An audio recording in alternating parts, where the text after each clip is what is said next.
दोस्तों, जिस तरीके से आज के समय में लोग पृथ्वी के संसाधनों का धड़ल्ले से इस्तेमाल कर रहे हैं बिना किसी रोक टोक के, और हर वो चीज करी जा रही है, और वो दिन भी करीब है जब हमें उन चीजों का सामना करना पड़ सकता है जो कि कभी कहानियों में हमने सुनी थी।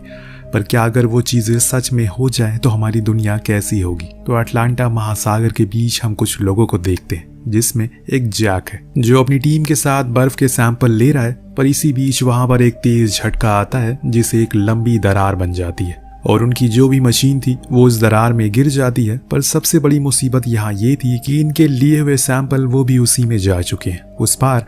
तो जैक छलांग मारता है और अपनी जान की बाजी लगाकर उन्हें ले आता है, क्योंकि वो बहुत ही ज्यादा कीमती है। सीन शिफ्ट होता और हम न्यू दिल्ली में हो रही वर्ल्ड लीडर की मीटिंग को देखते हैं, जिसमें जैक सभी को बताता है कि वो अंटार्कटिक गया था, जहाँ के सैंपल से उसे पता चला है कि वो सबसे बड़ा ग्लेशियर है, वो इतनी तेजी से पिघल रहा है कि उसका 70% पानी बन गया है। हमें जल्दी ही कुछ करना होगा, वरना ये पूरी दुनिया के लिए बहुत बड़ा खतरा बन सकता है।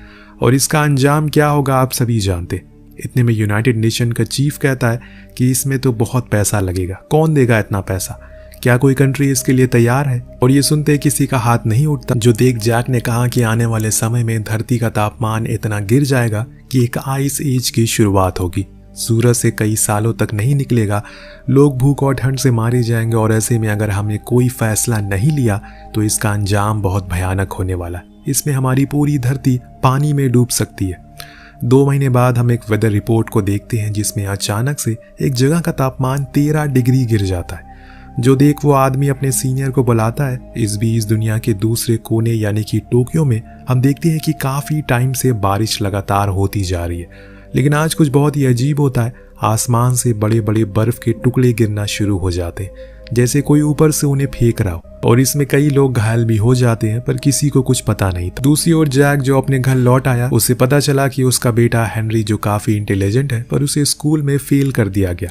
जो जानकर जैक भी हैरान था कि ऐसा कैसे हो सकता है, क्योंकि वो तो खुद अपनी टीचर से ज्यादा समझदार है, जिसके चलते वो उसकी टीचर को बहुत सुनाता है कॉल पर। लेकिन आज हेनरी को न्यूयॉर्क भी जाना है एक क्विज शो के लिए, इसीलिए वो प्लेन में चढ़ता है और कुछ देर बाद प्लेन में किसी भारी झटके का एहसास होता है, जिससे सभी डर जाते हैं।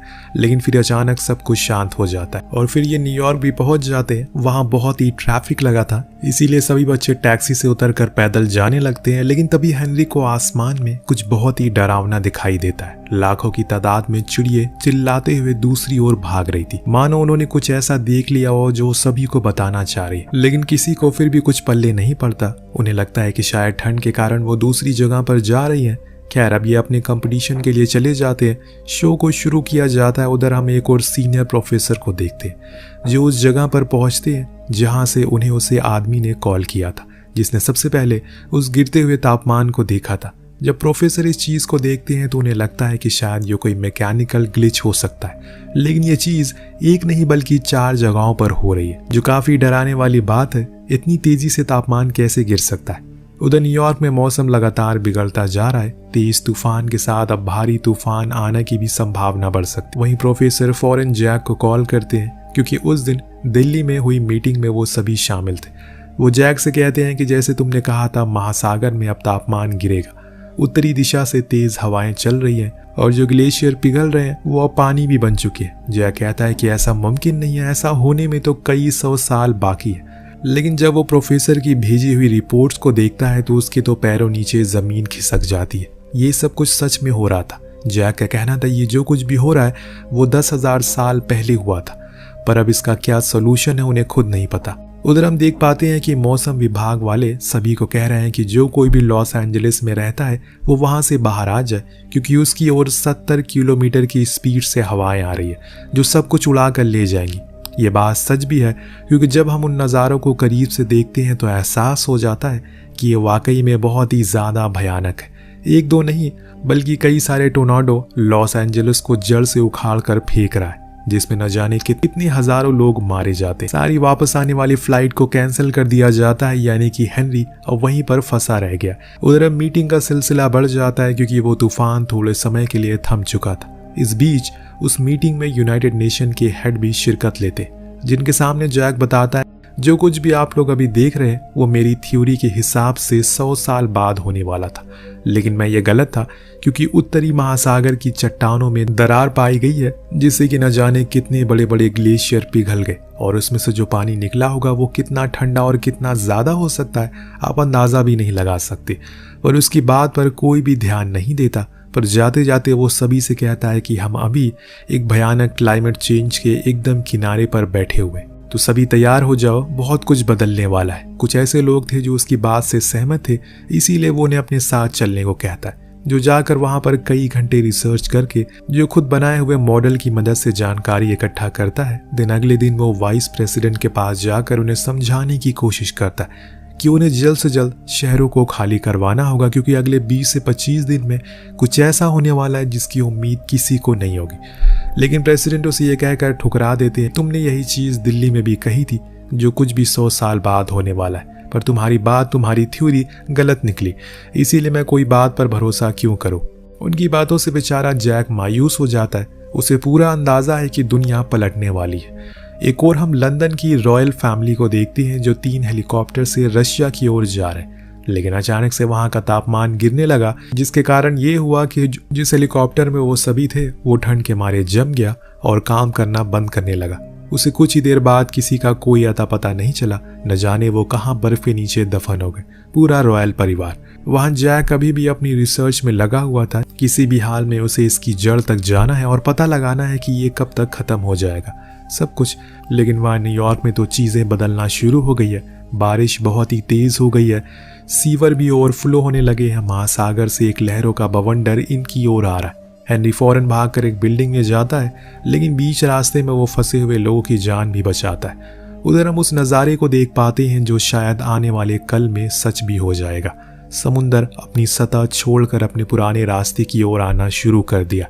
स्टैच्यू ऑफ लिबर्टी पानी में समा गई है। पूरा न्यूयॉर्क देखते ही देखते पानी में डूब जाता है। दूसरे सीन में जैक को पता लगता है कि अगले 24 घंटे में 3 और बवंडर हैं जो किसी बुर्ज खलीफा जितने बड़े हो सकते हैं, वो इसी ओर आ रहे हैं। वो प्रोफेसर को रिपोर्ट सेंड करता है और इन्हें इस बारे में आगाह करता है। ये टोर्नाडो 48 घंटे में पूरी दुनिया में फैल जाएंगे और जब ये ठंडे हो जाएंगे और अगर हमारी किस्मत में जिंदा रहा तो एक नई पृथ्वी को हम देख पाएंगे जो कि बर्फ की चादर से ढकी होगी और तापमान होगा -70 डिग्री के पार। आप जितनी जल्दी हो सके वहां से निकल जाएं क्योंकि वो आपकी ही ओर आ रहा है। लेकिन प्रोफेसर ये कहकर मना कर देते हैं कि अब बहुत देर हो गई। वहीं दूसरी ओर हेनरी अभी खुद की जान बचाने में लगा हुआ है। इधर से जॉन उसे बार बार संपर्क करने की कोशिश कर रहा है, जो कि हो भी जाता है। इसीलिए वो अपने डैड से पूछता है क्या ये सब जो कुछ भी हो रहा है वहां भी वही हाल है। तो वो कहते हैं कि हाँ, ये सब अभी चलता रहेगा, थोड़े टाइम तक तुम्हें खुद को संभालना होगा, जितना हो सके घर के अंदर रहो और कोशिश करना कि बाहर ना निकलो क्योंकि तापमान बहुत ही तेजी से गिर रहा है। हेनरी के साथ उसकी साथी एंजेलिना भी होती है जो उसे फौरन इस ओर आने को कहती है क्योंकि पानी बढ़ रहा है। इसीलिए वो उन्हें अलविदा कहकर इस ओर आ जाता है, पर उसके माता पिता को खुशी मिलती है कि कम से कम उनका बेटा तो जिंदा है क्योंकि न्यूयॉर्क की आधी से ज़्यादा आबादी मारी जा चुकी है। तभी वहां पर मौजूद लोगों को किसी बड़ी सी चीज की टकराने की आवाज आती है। वो लोग फौरन बाहर देखते हैं खिड़की से, तो हैरानी से उनकी आंखें फट जाती है। दरअसल एक विशाल कार्गो शिप अब न्यूयॉर्क की सड़कों पर चल रहा था। उधर अब जैक डिसाइड करता है कि वो अपने बेटी को बचाने के लिए न्यूयॉर्क जाएगा, वरना वो मारा जाएगा। हालांकि ऐसा करने के लिए उसके साथ ही उसे रोकते हैं, पर वो नहीं रुकता। लेकिन इतने में वहां पर उसका एक सीनियर आता है जो उसके साथ नासा में काम करता है। वो जैक को बताता है कि प्रेसिडेंट उसे बात करना चाहते हैं, वो चाहते हैं कि तुम उन्हें समझाओ कि क्या करना है। हालांकि पहले तो जैक नहीं मानता, लेकिन बाद में उसे जाना पड़ता है। वहां वो सभी से कहता है कि ये तूफान अब अगले 10 दिन तक ऐसे ही चलता रहेगा। जब ये खत्म होगा तो हम उस दौर में चले जाएंगे जब अमेरिका जैसी कोई चीज हमारी पृथ्वी पर थी ही नहीं, यानी कि आइस एज में। प्रेसिडेंट पूछते हैं कि अब हमें क्या करना चाहिए, तो वो कहता है कि हमें अब दक्षिण की ओर जाना चाहिए जितना हो सके, पर अभी भी कुछ लोग हैं जो उत्तर की ओर फंसे हुए। लेकिन उसका कहना था कि वो जगह किसी कब्रिस्तान जैसी बन गई है, अगर आपने किसी को वहां भेजा तो कभी वो वापस नहीं आएगा। हम दुआ कर सकते हैं कि वो बस घरों में रहें। वहां से हेनरी के पास जाने के लिए वो निकलता है और यहाँ प्रेसिडेंट ऑर्डर देते हैं कि आर्मी को कहो कि जितना हो सके उत्तर की ओर लोगों को लेकर जाए। लेकिन अब इन्होंने पूरे अमेरिका को एक दूसरी जगह लेकर जाना है, वो भी कुछ ही दिनों में, और ये बहुत बड़ी बात है, एक असंभव जैसा टास्क है। वह हेनरी जिस बिल्डिंग में ठहरा हुआ था वहाँ कई और भी वहाँ कई और लोग भी रुके हुए थे जो कि भूख और ठंड से परेशान थे। पर एक दिन वो बाहर देखते हैं जो पानी बहकर आया था वो पूरी तरह से जम चुका है। इसीलिए सभी लोग अब सरकार के आदेश पर दक्षिण की ओर बढ़ रहे थे, क्योंकि वो वहाँ सेफ है। पर उनके जाने का तरीका गलत है, वो इतनी ठंड में पैदल नहीं जा सकते।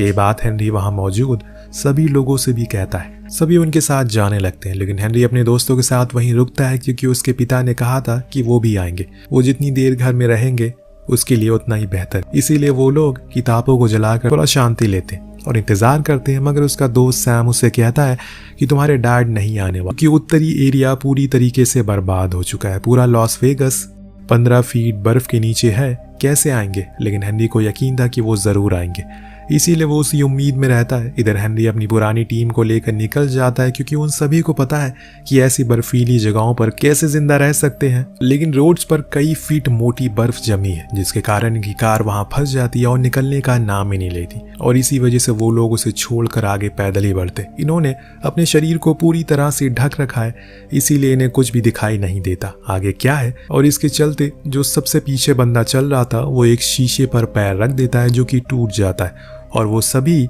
उसके अंदर जाने लगते हैं, क्योंकि वो एक दूसरे से बंधे हुए थे। लेकिन जैक आखिरी समय पर हुक लगा देता है, जिसके कारण वो रुक जाते। लेकिन उन्हें अब अपना सारा सामान नीचे छोड़ना पड़ेगा, जिसमें इनका खाना पानी भी था और भी बहुत कुछ। हालांकि जैक का दोस्त उन सामानों को नहीं छोड़ रहा था, लेकिन जैक उसे समझाता है कि अगर तुमने उसे नहीं छोड़ा तो हम सब मारे जाएंगे। वो उसकी बात को मान लेता है, जिसके बाद वो आगे बढ़ने लगते हैं। वहीं हेनरी जो कि अब परेशान है, क्योंकि उनकी किताबें खत्म होने वाली है। इस बीच एंजेलिना उसे अपने पास बुलाती है। दरअसल दोनों ही एक दूसरे से बहुत प्यार करते हैं। हेनरी तो उसके लिए यहाँ पर रुका है, क्योंकि एंजेलिना के पैरों में चोट लगी है, इसीलिए वो चल नहीं सकती। पर इससे बड़ी एक और मुसीबत थी, अब उसके पैर का वो इन्फेक्शन बढ़ता जा रहा है और उन्हें जो दवा चाहिए वो उनके पास है ही नहीं। पर तभी सैम उसे बताता है कि शिप यहाँ आया है वो कार्गो है, शायद उसमें हमें वो चीज़ मिल जाए जिसकी तलाश। ये लोग अपने आप को जितने भी कपड़े होते हैं उनसे पैक कर लेते हैं और फिर उस शिप पर पहुंचते हैं। लेकिन जब लौट रहे होते हैं तो इनके ऊपर 2 भेड़िए हमला करते हैं, जो कि जू से बाहर आ गए थे। वो इन पर हमला तो करते हैं, जिसमें इनका एक दोस्त घायल हो जाता है। इसीलिए ये लोग उसे घसीट कर जैसे तैसे लेकर अंदर आते हैं। इस बीच हम पृथ्वी के बाहर कुछ एस्ट्रोनॉट को देखते हैं, जो बाहर से इस तूफान को देखते हैं तो उनके लिए किसी भयानक सपने से कम नहीं था। पूरी पृथ्वी बर्फ की चादर से ढक चुकी थी। जैक के सारे साथी मारे जा चुके हैं सिवाय उसके। लेकिन अब ये आगे नहीं जाएंगे, क्योंकि अभी तूफान पूरे उफान पर है। इसीलिए वो वहीं कैंप लगा लेते हैं और आराम करते हैं। जब 2 दिन बाद तूफान थोड़ा शांत होता है तो ये बाहर निकलते हैं। जब उस नज़ारे को देखते हैं तो आश्चर्यचकित हो जाते, क्योंकि वो जगह किसी बर्फ के शहर जैसी हो गई। सब कुछ बर्फ में ढक गया है, जम चुका है। जो बड़े बड़े शिप वहीं जमे पड़े हैं, ऊंची ऊंची इमारतें अब दिख नहीं रही है। लेकिन हेनरी को तो अभी भी अपने बेटे के पास पहुंचना है किसी भी हाल में, इसीलिए वो आगे बढ़ना शुरू करता है। अपने साथ ही बीच में उन्हें कई सारे लोगों की लाशें मिलती हैं, जो कि दक्षिण की ओर पैदल जा रहे थे और रास्ते में वो मारे गए ठंड की वजह से। बड़ी ही मुशक्कत करके इन्हें वो लाइब्रेरी मिल जाती है, जिसके अंदर ये सभी आसरा लिए हुए थे। लेकिन अंदर जाने पर वहाँ किसी की भी आवाज़ नहीं आ रही थी। हेनरी टॉर्च को इधर उधर मारता है, तभी उसे एक कमरे से रोशनी आती हुई दिखाई देती है, जहां पर वो सभी आग जलाकर सो रहे थे। हेनरी जब अपने पिता को देखता है तो फौरन जाकर उनसे गले लग जाता है और कहता है कि डैड, आपने कर दिखाया, थैंक यू सो मच। दोनों बाप बेटे इमोशनल हो जाते हैं और रोने लगते हैं। इसके बाद वहां इन्हें बचाने के लिए हेलीकॉप्टर आते हैं। वही हमें दूसरी ओर दिखाया जाता है कि जो वाइस प्रेसिडेंट है अब वो प्रेसिडेंट बन चुके हैं, क्योंकि फॉर्मर प्रेसिडेंट की तूफान में मौत हो गई है। सभी लोग अभी मेक्सिको में जा रहे हैं, जहां वो स्पीच देते हैं और कहते हैं कि मैंने बहुत गलती कर दी जैक की बात को नज़रअंदाज करके, लेकिन मैं ये कहना चाहूँगा और हमने एक और गलती करी है, प्रकृति को बर्बाद करके। अगर हम सही कदम पहले उठा लेते तो ये कभी ना होता। लेकिन आज के बाद हम अपनी पूरी जान लगा देंगे अमेरिका को वापस खड़ा करने में। इस हादसे से हर किसी को सीख मिल जाती है कि सब कुछ ऊपर वाले का बनाया हुआ है, उससे ज़्यादा शक्तिशाली कोई नहीं है। अगर उसका कहर बरसेगा तो अमेरिका जैसा देश, ताकतवर देश भी मिट्टी में मिल जाएगा। इसीलिए कहते हैं कि नेचर को बचाओ, तभी वो तुम्हें बचाएगा। वेल, आपको कहानी कैसी लगी कमेंट करके जरूर बताएगा। मिलते हैं अगले वीडियो में। Thank you so much watching. Peace out.